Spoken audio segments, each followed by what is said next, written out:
నమస్తే అండి, నేను మీ అడ్వకేట్ శ్వేత. నేను ఇప్పుడు ఒక చిన్న స్టోరీ చెప్తాను. ఒక మదర్ ఉన్నారు, ఆవిడకి ఒక ఇల్లు ఉంది, అది ఓన్లీ ఆవిడ ప్రాపర్టీ.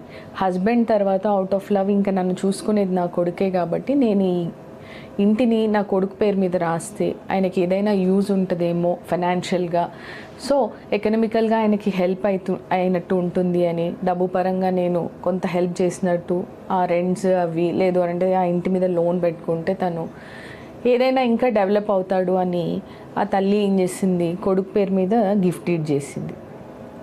ఆ తర్వాత ఈవెన్చువల్లీ కొడుకు ఆ తల్లిని పట్టించుకోవడం మానేశాడు.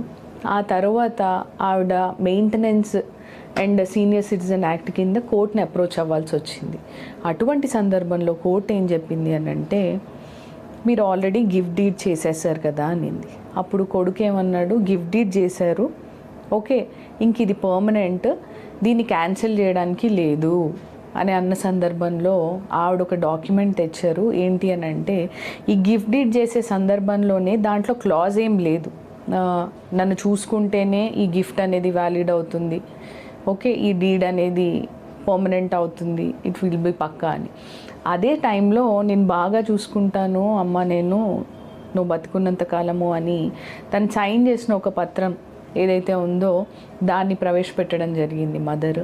అప్పుడు వెంటనే కోర్టు ఏం చేసింది అంటే, ఈ గిఫ్ట్ డీడ్ని క్యాన్సిల్ చేసేసి ఓకే మళ్ళీ ఆ ప్రాపర్టీని తల్లిగారి పేరు మీదకి మార్చడం జరిగింది.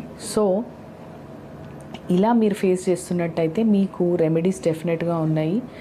ఎవరైతే పెద్దవాళ్ళు ఉన్నారో వాళ్ళు ఈ సీనియర్ సిటిజన్షిప్ యాక్ట్ని మీరు ఇన్వోక్ చేసుకోవచ్చు, మెయింటెనెన్స్ యాక్ట్ని కూడా ఇన్వోక్ చేసుకోవచ్చు.